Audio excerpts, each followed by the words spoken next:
Tailoring చేసే వాళ్ళకి ఇబ్బందులు ఎలా ఉంటాయి చెప్పనా? అందరు బట్టలు కుడతారు, కానీ వాళ్ళ బట్టలు కుట్టుకునేది ఎప్పుడో తెలుసా? రేపు ఫంక్షన్ అనుకోండి, ఈ రోజు నైట్ కుడతారు అన్నమాట.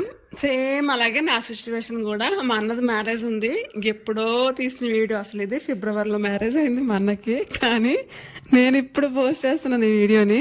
యాక్చువల్గా పెళ్లికి మేము హైదరాబాద్ వెళ్ళాలి, హైదరాబాద్ రేపు మార్నింగ్ వెళ్ళాలి. కానీ నేను ఈ రోజు నైట్, అంటే ప్రయాణం చేసే ఒక్క రోజు ముందు నేను పిల్లలకి డ్రెస్ అనేది డిజైన్ చేస్తున్నాను.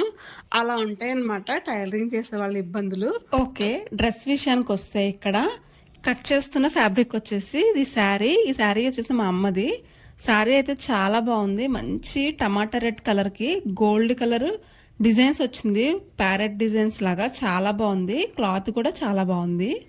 క్రాప్ టాప్ కి వచ్చేసి గోల్డ్ కలర్ క్లాత్ తీసుకుందాం అనుకున్నాను, ఇంకా ఎందుకు డబ్బులు వేస్ట్ చేయడం అనేట్టుగా నార్మల్ గానే కుట్టేస్తాను అనమాట ఒకటే కలర్ తోని. కాకపోతే ఓణి వేయడం వల్ల డ్రెస్ అనేది చాలా హైలైట్ అయింది. యాక్చువల్గా ఇది ఓణి కాదు, ఫ్యాబ్రిక్ మీషోలో తీసుకున్నాను. 4 మీటర్స్ ఎంత వచ్చింది, 250 పడింది. అది షైనింగ్ మాత్రం చాలా బాగుంది ఫ్యాబ్రిక్ తో వచ్చేసి. ఇంకా లెహెంగాకి కిందన పట్టీ వేసాను, అంటే క్యాన్ పట్టీ ఉంటుంది చూడండి, అది కూడా స్టిచ్ చేశాను. వీడియోలో సరిగ్గా కనిపించట్లేదు.